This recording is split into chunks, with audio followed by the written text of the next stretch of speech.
and welcome to the Nexus Nextcast, episode 21.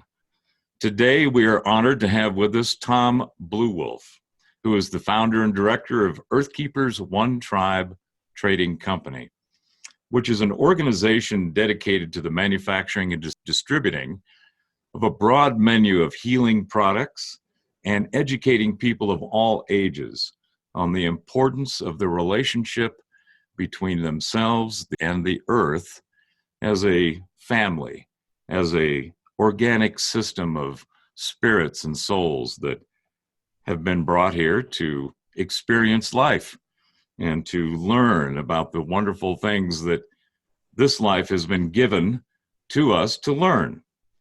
Now, Earthkeepers and Tom Goodman, and Tom Bluewolf, has been someone who has been a part of my journey for the last at least 2 decades. We have been involved with creating music and doing ceremony in a number of ways that has been extremely profound and very important in my life. So with that, I would like to introduce Tom Bluewolf.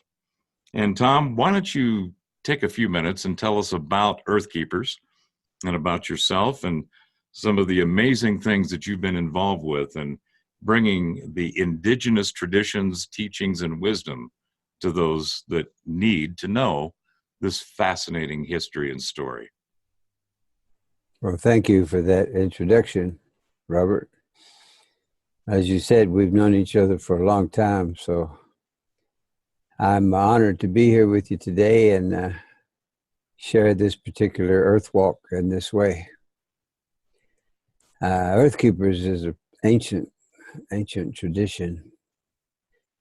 So we thought it would be most appropriate to call our organization Earthkeepers because it is a network of indigenous people from around the world who have selected the lifestyle of protecting the earth, shepherding, stewarding, caregiving to the planet. So we call our organization Earthkeepers One Tribe Trading Company to honor that tradition of quote unquote, the people. We are the people. And so most recently, I mean, there's a long history to this, but I'm going to try to fast forward into what's happening right now, because this is a critical time on the planet. It seems like everything that's been happening has led to this moment for the decisions that we need to make over life and death and sustainability. 3 years ago, we joined with the United Religious Initiative and formed a council here in the Southeast in the Blue Ridge Mountains called the Southeastern Council of Interfaith Indigenous Elders, as a way of creating a system of learning. We call it an art form, spiritual ecology art form, where we delve into the spirit of the earth and the universe in general. For instance, the story that right now we're going through a climate change is not the way our indigenous people see it. What we see is, and I'm speaking for the people, what we see is that Mother Earth is in the 4th stage of an autoimmune deficiency. She's very, very sick right now, and the chills and the fever and the convulsions and the dehydration and the eruptions that she's going through are symptoms of this illness that she's suffering from. And we add to that suffering by hooking her up to over 9,000 to 10,000 IVs that are taking the fluids out of her body. And then we surround her with microwaves, sending all kinds of, diminishing energy into her. And then you couple that with millions and billions of people and animals that are on some form of pharmaceutical that actually, when we consume it, joins the precipitation cycle. And so now, not only is she suffering, but she's on every pharmaceutical that every creature is taking. So the weather is reacting, the climate, they're reacting, the mycelium is reacting, the trees are reacting, all life forms are reacting to this suffering. Now, to simplify an incredibly complicated issue, we actually know that the earth can heal herself. She can heal herself. But it's our duty to stop making her sick. That's a gross oversimplification of the situation, but that's what it comes to. And so that's kind of what Earth Keepers, that's in a kind of a, if I could wrap it up, that's kind of where we're at. And so, and it follows suit with our mission statement. Our mission statement has been now for 50 years to reawaken the dream, the ancient dream of the rhythms and migrations that were a way of life for all our people when we actually did walk lightly upon the earth. And so to reawaken that dream has been the impetus for whatever it is we do. And since we believe that language is the fabric of the culture, we've made a diligent attempt to alter the conversation. We borrow some of our information from the Zulu tribe in Africa, who have a tradition they call Indaba, which means that every day to have a meaningful conversation about things that really matter, and then put feet on the prayers and actually activate and do something about it. And so sometimes it's not what we do, it's what we stop doing that actually makes the biggest difference. And it seems to change through the conversation. And our people, our elders will say the world is perfect. There's just a lot of people having a bad conversation. So one of the things we do, especially in ceremony, but it's taken out of ceremony now, even into the casual conversation, where the objective is to raise the level of our personal poetry so that everything we say to each other is a reflection of what we hold dear in our hearts about being human, especially being human together here in this earth walk, because we know we come from spirit and we're going to go back to spirit. We're only here on this earth for just a little while, and that could be a precious little while if we actually made a difference. Just as simple as saying, I'm going to leave the place better than I found it. and do that and work with that.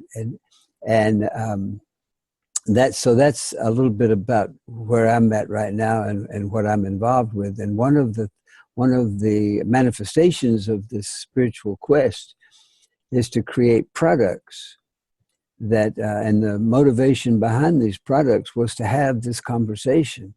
Because we use wild crafted or wild herbs to make our salve and to make our tea. We use we feed our honeybees organic orchards and plants in order to pollinate those plants in order to create an organic pollen, so that the sustainability of the future is set up in a good way. Because, for instance, bee pollen is the future. You know, the future is in the seeds. And for instance, we could take a seed as simple as an apple seed, and know that apple seed is dreaming about being an apple tree. And we know that apple trees don't grow in a vacuum. They grow in connection with the earth and the weather and the creatures, and all of life is in that dream of that apple tree. And so when the pollen comes here from the light, and what a beautiful idea to have the light rest itself as a freeze-dried substance in the flowers And then the honeybees get to capture that, bring it back to their hives, all through the songs and dances that bees do. They sing to the flowers. That's why the flowers open up and receive them. They know the songs to sing to have the flowers do that.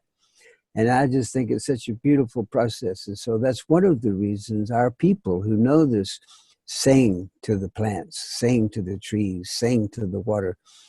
It's all about the music in that world. And dancing is the same way. These bees have a prosperity dance. They have all kinds of dances they do when they come back to the hive to tell the other bees where they've been and what they've done and what they've seen. And so we learn from such as this. We learn from the wolves. We learn from the bears. We learn from the trees. And when we're actually celebrating our human beingness, all of this comes alive. And so we understand that the context within which we care for this planet is to realize that we're riding on the third rock from a dwarf star. And it's been told to us by the old people that we're spinning at about 1,000 miles an hour. And we're following this dwarf star through interstellar space at about 17,000 kilometers per hour. And no one has a clue where we're going. So it's kind of the most amazing cosmic joyride in anybody's prophecies or anybody's story.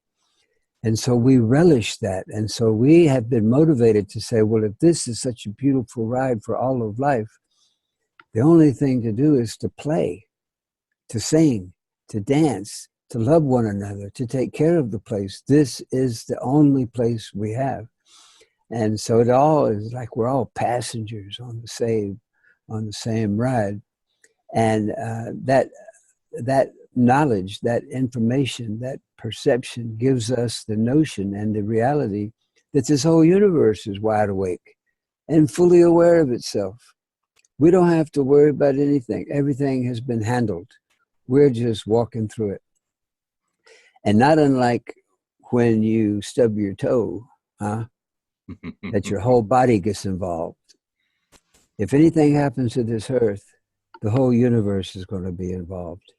And that's why our people say that the universe keeps sending us this light so that we can get the message, because the light carries the message, it carries the information, it carries the energy. And the original instructions that keep coming over and over to us through the light, into the flowers, through the honeybees. By the way, I believe honeybees to be the most important life form on this planet. I would concur with that. And so the information is just two instructions that seem so simple that people are eluded. And the first one is to love this place, to love the spirit, to love the great spirit, to love the universe, to fall in love with this dream. The second instruction is to love each other. And not just the two-leggeds. I mean, we're all in this together. And so, like this fellow was talking to his grandfather, and he says to his grandfather, I know you and I know what's going on, but what about all the others? And the old grandfather said, there are no others. It's just us. I'd like to go back to a point you made that I think is relevant to what you're talking about, and that is the conversation we're all having and the narrative within that conversation. One of the things that I'm seeing in my research, and I've recently adopted the moniker of being an observationalist, and one that is an objective observationalist, because as I've looked at the narrative that's been curated across time and various cultures, there seems to be a very specific packaging, if you will, of the content within that narrative that it seems to have gone askew. And I think this is analogous to what you were talking about in people having a bad conversation. There's a lot of conversation going on, but that conversation is not filled with organic content, if you will. Organic in the sense of what is real, like the point you were making regarding the flowers and the seeds and light, and how bees are the propagators of these things. They're Right. the life form that gives the distribution, if you will, of that organic nature of the way in which the universe and consciousness functions. To your point about that, and getting it back to a true reality of what it is. In indigenous teachings and traditions, there's been a very significant, at least in my observationalist perspective, there's been a very significant grounding of the combination of what we think and what we do with the earth and with the cosmos and with the consciousness, with spinning our dwarf planet, spinning through the galactic plane, not knowing where we're going, yet we're all sitting, we're all passengers, right? Yeah. We're all in a part of this ride. Mm. And some people, if I guess, to use a kind of a simplistic analogy, it's like being on a roller coaster. Some people have their eyes wide open and are going, yeah, look at this. And other people have them shut and they're screaming and holding on tight. Where do you think we are in the current state of consciousness and the human conversation as it relates to where we are today and where we're going forward? Well, it's been said to us that we are coming out of an era called the Great Forgetting, where people just forgot and they just started behaving in such a way as wanting to survive, as if death was never going to happen, and so now the shift has happened and we're starting into a period called the Great Remembering. So you'll notice more and more people are waking up to the reality of the dream, the sustainable dream, not the finite dream, but the sustainable dream. See, people treat the resources on this planet as if they are resources. Some people look at a tree and they see board feet of lumber. They don't see a living entity that exchanges oxygen with us, that shares our destiny. They see something they can exploit. That's a disease, and that disease is based on fear, it's based on greed, and it's based on some sort of a need to control our environment, to control our people, as if we can conquer nature, as if nature is something to be conquered. That's all part of the Great Forgetting. So now that we are remembering that we are sentient beings, all of us, this whole earth is alive. It's our mother. Every aspect of her is alive with some sort of spirit. And we need to honor that. And that's what's happening. Respect is coming back. Everybody wants dignity. Wolves especially. One of the problems, we just came back from Germany, where we had a governmental conversation about the destiny of the wolf packs over there that were released in Poland. And the wolves don't recognize borders, as if they were going to be able to keep these wolves in Poland. They started roaming. Now they're in Austria. Now they're in East Germany. Now in the Czech Republic, having a good old time. And so they said, well, the sheep farmers want to shoot them all. And so the fear that they're going to eat their sheep. They haven't done it, but just the idea that they might makes them want to kill them. And so I grossly oversimplified that situation by saying to the people there, I said, well, and so many people showed up for this conversation. I said, if a sentient being comes to your home and they're hungry and their family's hungry and their babies are hungry, do you shoot them or do you feed them? I suggest you feed them. Just an idea. But it's a sustainable idea, because actually these wolves are critical to the future of the environment. They can change the form of nature.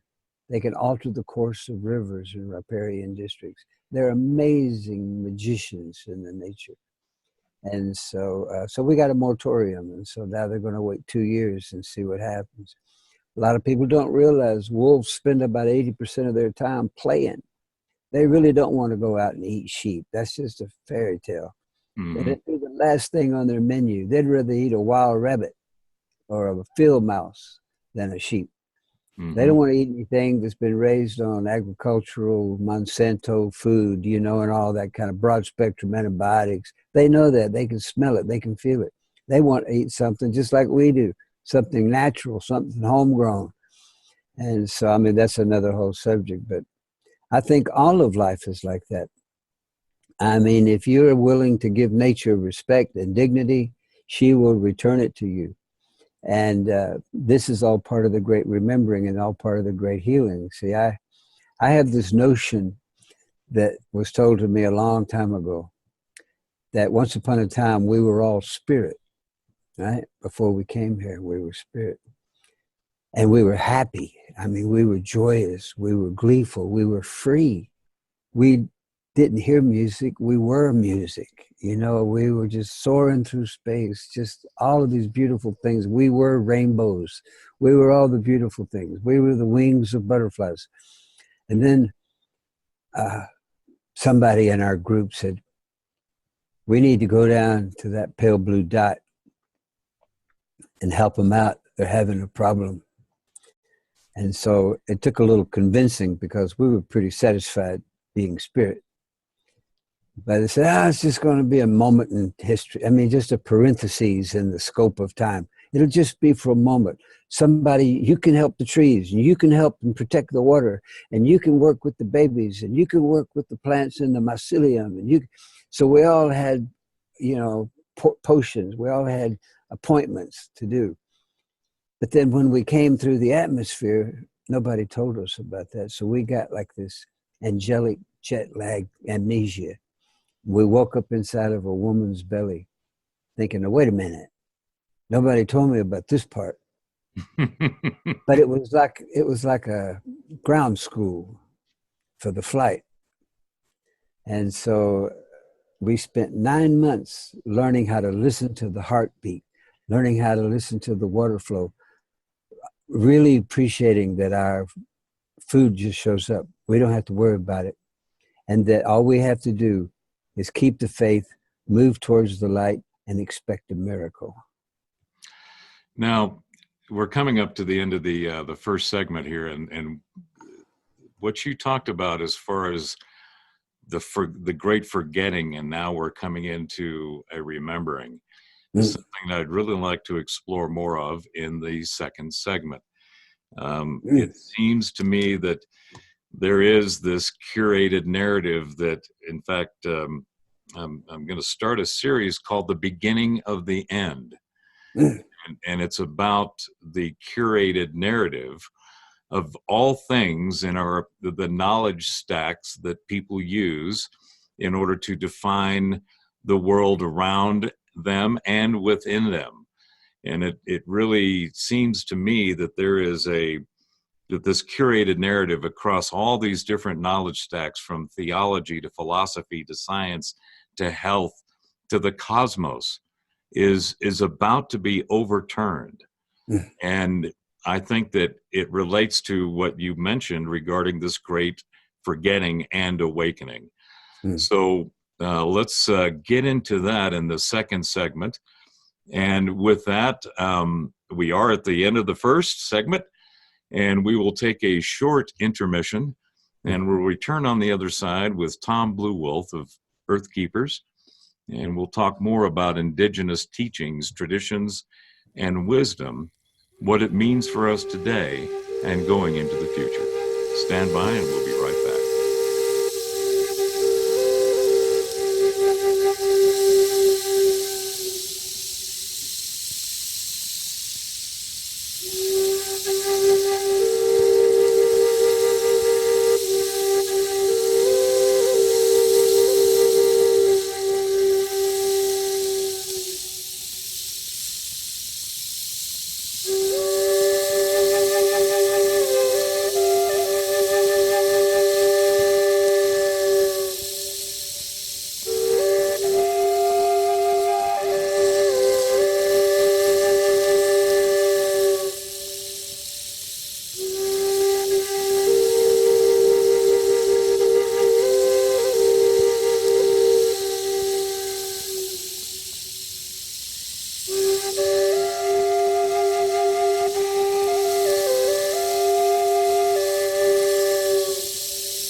And welcome back to the Nexus Nextcast, episode 21, with our special guest, Tom Blue Wolf of Earthkeepers.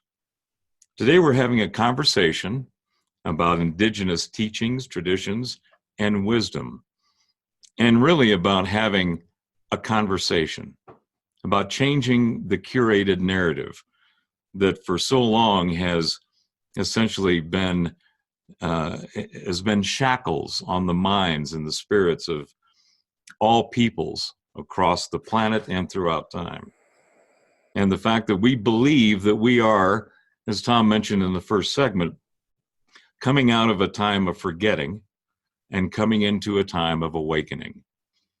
And as we were talking about at the end of the first segment, there is a great awakening to the realization of what reality and the actual essence of what it means to be a spirit having a human experience.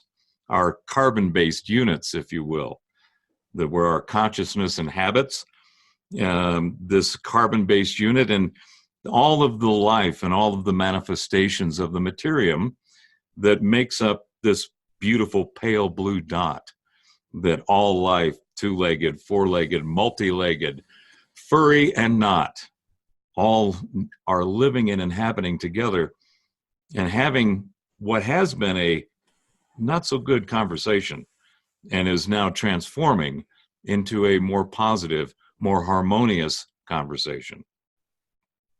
So to that point, Tom, as you have said in the first segment and in many discussions we've had before, this conversation that everyone is having seems to be going through a transformation.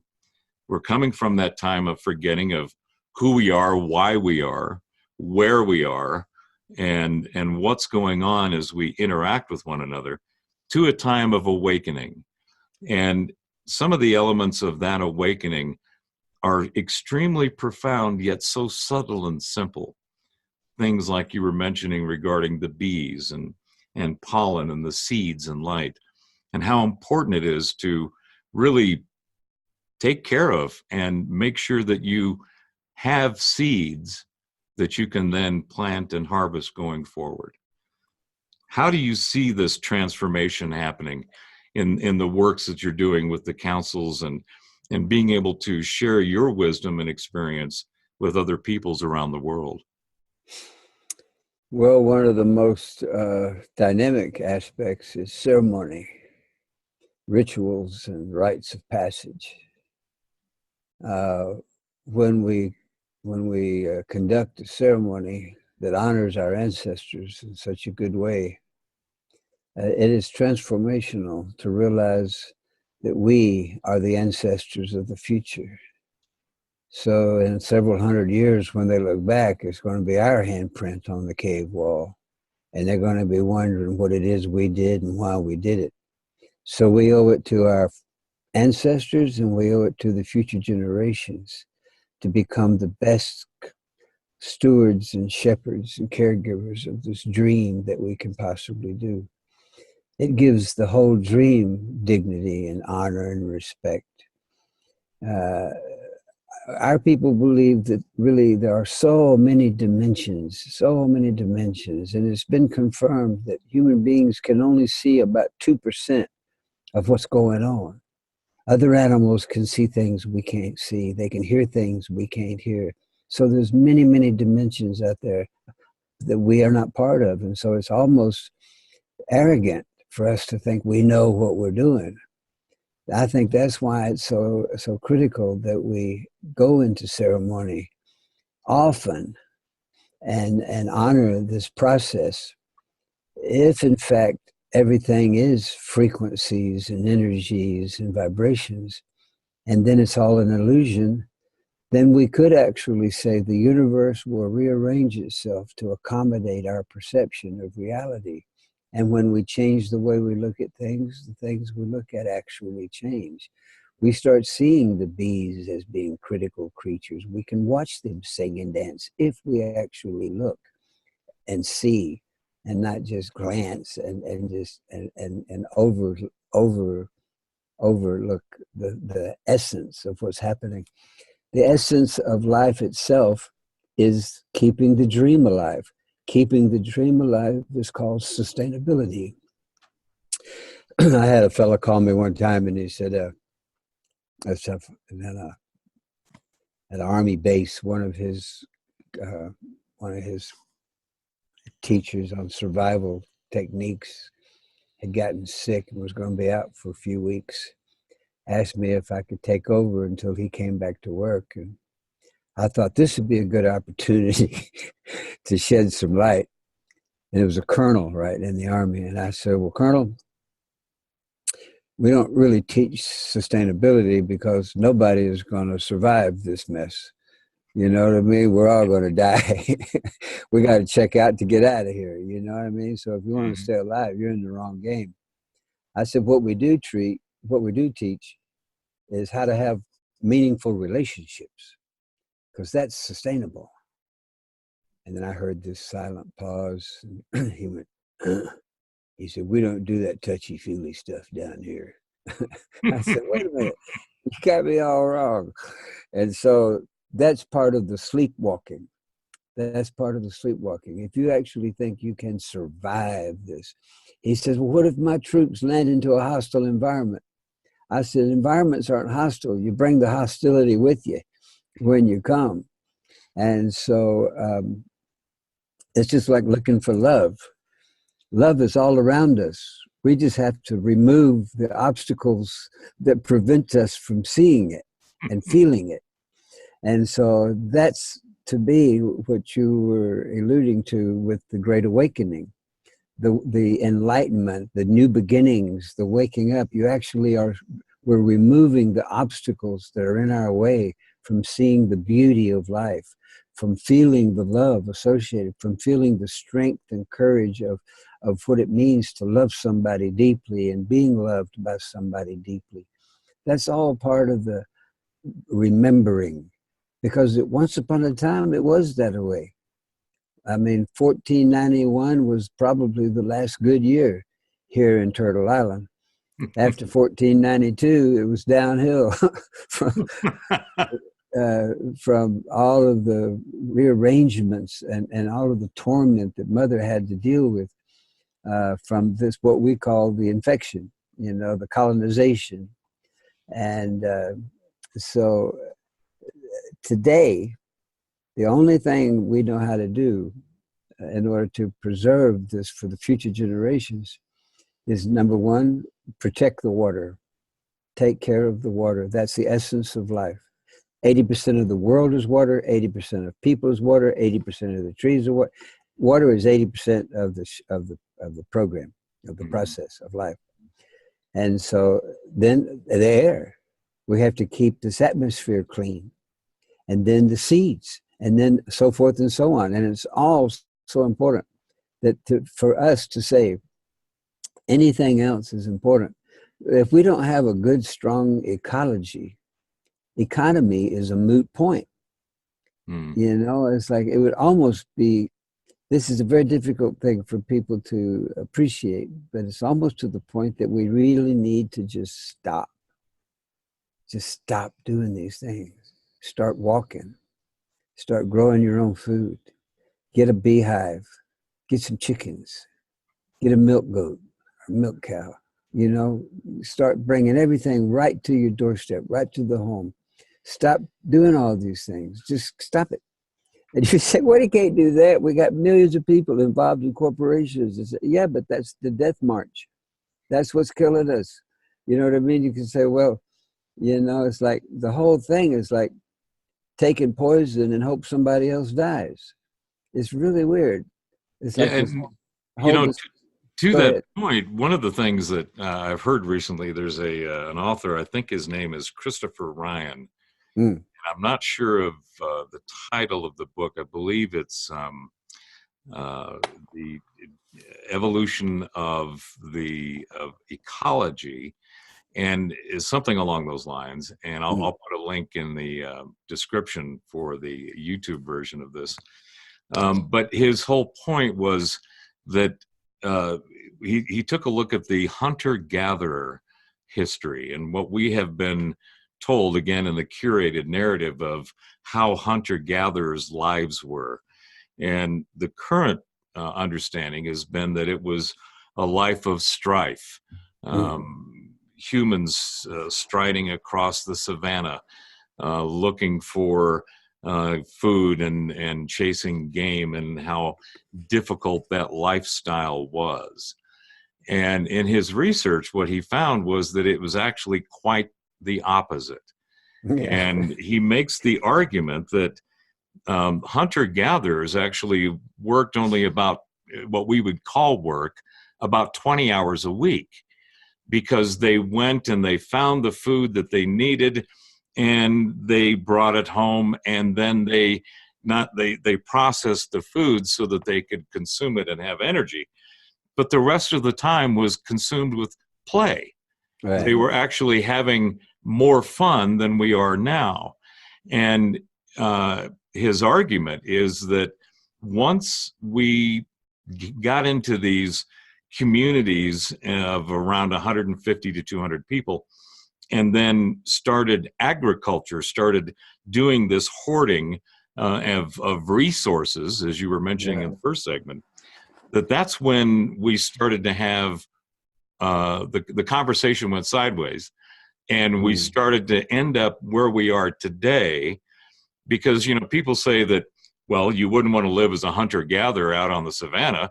You wouldn't have all of the toys and the great things and the technology that you have today. And somebody made the comment, well, if I was a hunter-gatherer, what would I do if I had a bad tooth? I had, you know, something that needed a dentist. Well, if you look at the science and the research behind it, they didn't have a lot of dental problems when they were hunter-gatherers. They didn't have the digestive problems. They didn't have the depression and the psychological problems, because antithetical to what we've been told, hunter-gatherers spent a lot less time working and a lot more time playing. To your point about we need to change the way that we are interacting with nature. And one of the difficulties is talking about an ancient lifestyle in a modern language, because a lot of these things couldn't be talked about. You know, for instance, we didn't have a word for work or play. Right. You would just follow in the Great Spirit's direction all day, just doing whatever you needed to do to get through the day in a sustainable, loving way. For instance, we didn't have a word for try.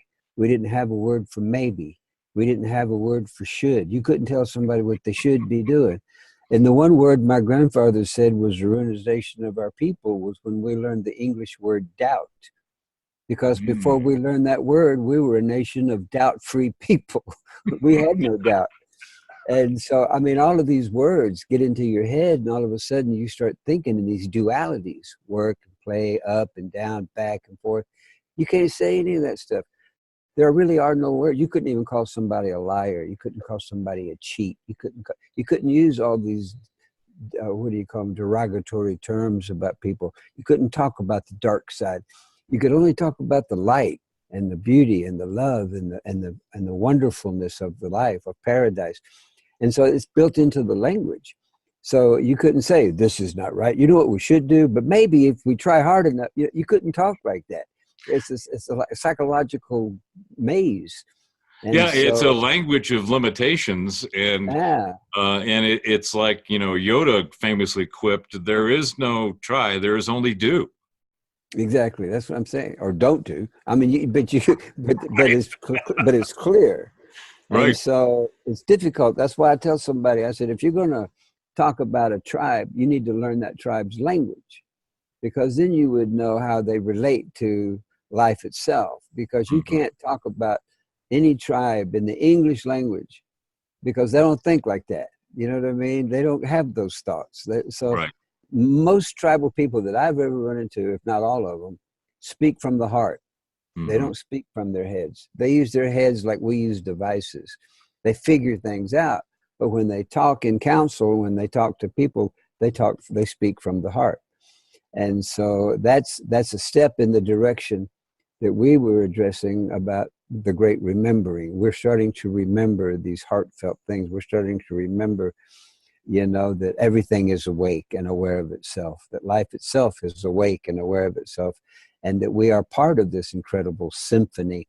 I think that's why a brilliant person in the first place came up with the name universe, because it actually means one song. And so if we're all part of that one song, then it's all about the music. It's all about the dance and the dance of life. And you know, you don't dance to arrive at a destination. You dance to enjoy every step of the way. And so this is the dance that we're doing.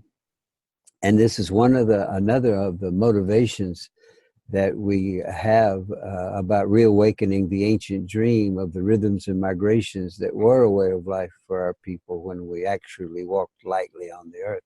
And that's what prompted us to change the conversation back to the remembering one through the use of our products, our herbal salve, the bee pollen from these amazing honeybees, the Muskogee tea to help our blood stay clean, because, you know, 200 years ago, we didn't have the same chemicals in the atmosphere that we have today. And our livers and our system of cleansing was not set up for the kind of cleansing it has to do today for the heavy metals and such. And so now we even have I just located a coffee plantation in the northern part of Colombia, up in the mountains. So it's high mountain, it's shade grown, it's hand picked, it's single source, and it's organic coffee.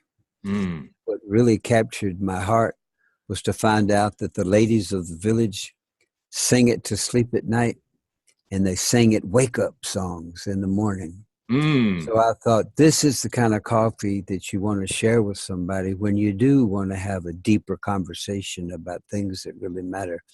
Ceremonial coffee. So you treat your important conversations as though you're going into ceremony. You call your grandfathers and grandmothers in to conjure up your ancestors. Think about your babies and your grandbabies and your great-grandbabies. Think about all life on earth. Think about the water and the flowers. And then with all of that beautiful paradise floating around in your heart, start talking.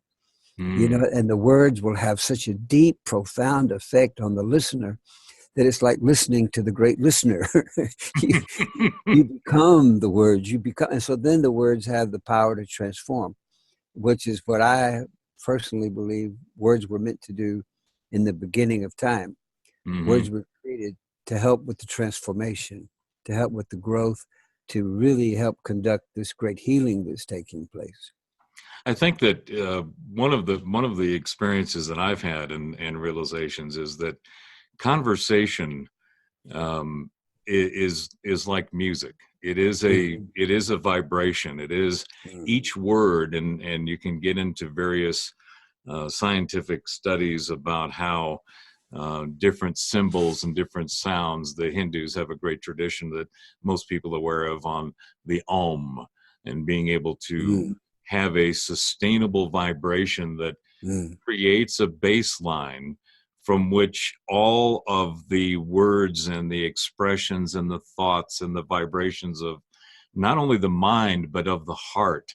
Because where there is connection with the heart and the mind, there is a song, there is a vibration, there's a frequency that occurs, so that one can then express and share those thoughts and those feelings and those ideas effectively with others, and you create a community of sound and of vibration. And I think that's what you're talking about with this awakening and using ceremony to establish that baseline, I guess, if you will, of a harmony, of a vibration that then can be that foundation with which heartfelt, true expression of the way in which we actually exist and vibrate can manifest and come out and be a part of that conversation. It changes the story. It does, doesn't it? Yeah, that's the idea, is to put the story back on track. Because in some places right now, it's like a runaway train with no engineer. And Yeah. so we want to put it back on track. And so where's it going? It's going into the future. It's following the sun. Is honoring the moon. Is appreciating all the stars.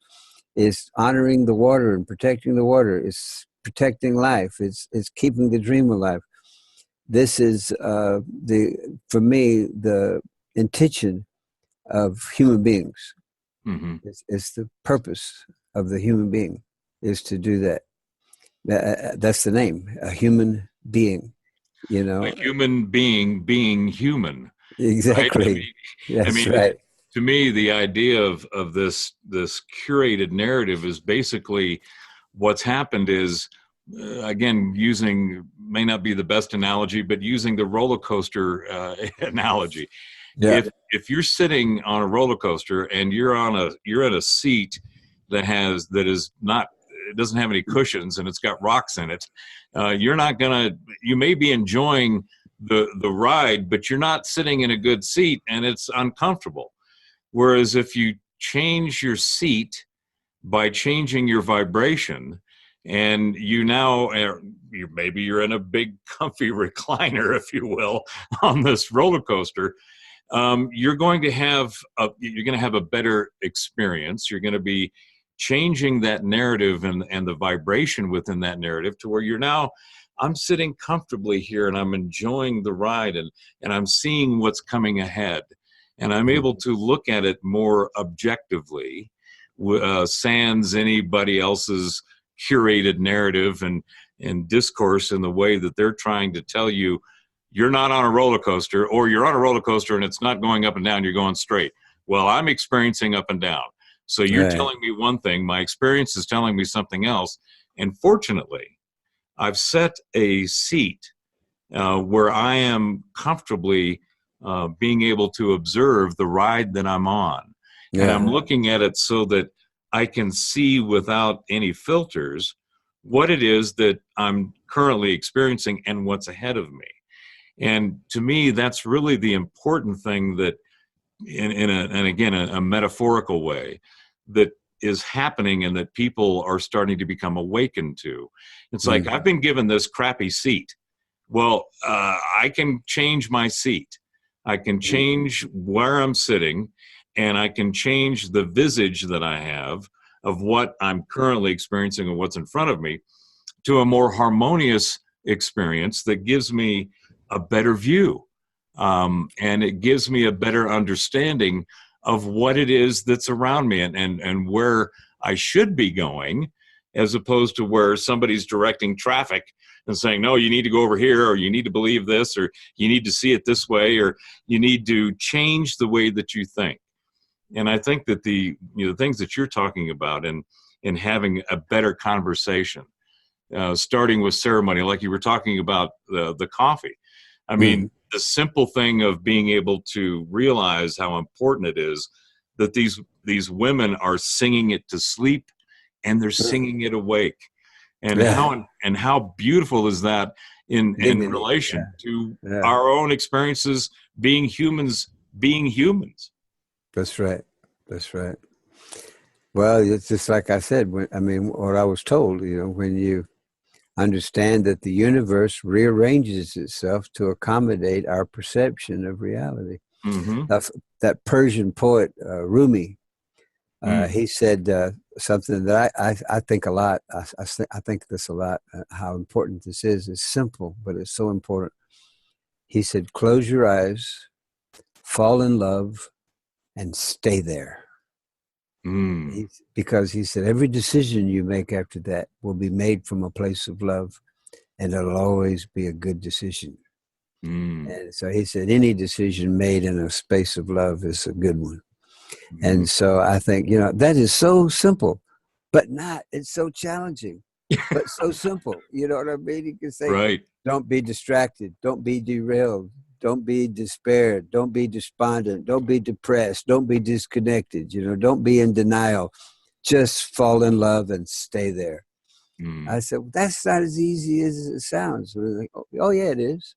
No, it's Mm. not. Yeah, it is. You know what I mean? So that challenge of finding a place, like you said, a good seat at the at the life show, Mm-hmm. Mm-hmm. life show. Find yourself a good seat.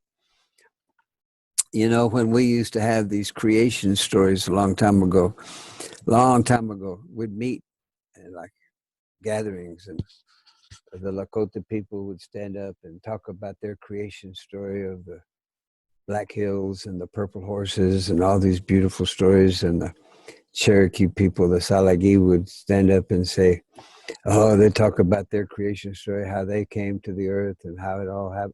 And the Muskogee people would say, oh, we came from the Pleiades and we came that. And everybody had beautiful stories. Everybody go, oh, good story, good story. And then the Jesuit priest stood up and told the story of Adam and Eve, in the Garden of Eden. And everybody said, oh, good story, good story. And he said, no, wait a minute.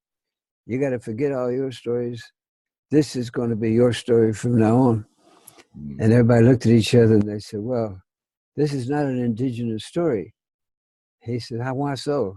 He said, because had it been indigenous, they would have ate the snake. Now that's good. Yeah, we don't want that story. And so that was the beginning of of altering the scenario, conversation. Well, Tom, we are at the end of the second segment here, and this has been a very enjoyable conversation. And likewise, I can only thank you, and I'm very grateful for you to come on and join us here to share a good conversation, because as we've said, there needs to be more good conversation, and I think that we are in that time and place where this awakening is going to give us more opportunities for it. And for those of you that are listening on the Odyssey Network, as well as on the various podcast platforms, Tom will be coming back for a deeper dive, uninterrupted streaming consciousness that we will have on the Nexus Nextcast website. But to end this show, Tom, would you please share with everyone where they can find more about One Tribe Trading Company, Earth Keepers, yourself, the work that you're doing, and as well as the music of Spirit Keepers, Sacred Ground. Right. Well, the coffee is available on Amazon.com. It's called Anikusa Coffee. And how do you spell that? Anicoosa. Anikusa Coffee. It's a coffee for the peaceful people. I'm going to be ordering some as soon as we're one done. fire. Yeah. It's also available on earthkeepers.net, our website, OneTribeTradingCompany.com. Mm-hmm. We also have a presence on Facebook. We have Earth Keepers page on Facebook where you can purchase the products on Facebook. Mm-hmm. And Muskogee tea, Earth Keepers herbal salve, and Earth Keepers organic bee pollen. They're all available. And the tea and the salve are available on Amazon as well. The pollen is available through Earth Keepers website. Outstanding. Well, I can say that I have been a consumer of all of those products for the last couple of decades, and they are the finest that I've had, that I've been able to experience. In fact, my daughter, as an example, empirical data, when she was pregnant with both of my grandsons, she used your salve on her belly, and while she was pregnant, and she came out with 0 stretch marks. So for I've those, heard that. That's amazing. I've heard that before, and so yeah. I hesitate to say to people all the things that have been touted to me by consumers who have used these products, but I'm a believer. Yeah, well, my daughter is, and I am as well. As I said, I've been a consumer for quite some time. So again, Tom Bluewolf, thank you so much. Thank you. It's been a pleasure. And really enjoyed the conversation. There's so much more that we need to dive into in this transition from the forgetting to the awakening. That's right. And furthering a good, just heartfelt conversation that needs to happen and is happening. And being a part of that transition from the forgetting to the awakening is something I know I'm honored to be a part of, and at least a participant in a very nice, comfortable seat, enjoying this view of this transformation, because it is a transformative disruption from what was to what will be and what needs to be. And I am grateful to know you, to be a friend, and Likewise. someone that is a part of that, and to see and experience it firsthand. So thank you for the work that you're doing. I'm looking forward to the deep dive that we'll do coming up soon. And for those of you that have enjoyed this show, please check out the video version, which will be at the Professor Bauer YouTube channel. And you can also find this conversation and many others at bauer.media/The Nexus. And all the links and information to both this show as well as Tom Bluewolf's work with Earthkeepers will be in the description below. So once again, thank you for joining us today on episode 21, Indigenous Teachings, Traditions, and Wisdom with Tom Bluewolf. And remember, until next time, we are all one in many and many in one. Thanks for joining us today. Take care.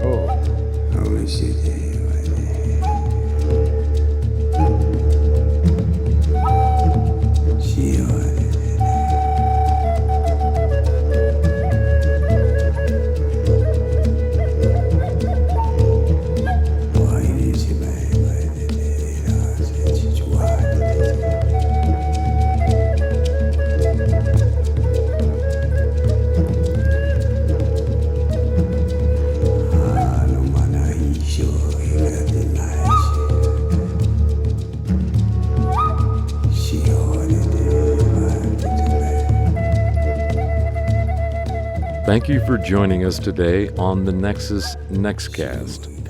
If you find this information and this show valuable, please share, like, and subscribe in all of the normal ways and fashions on the various platforms where you can find the Nexus Nextcast.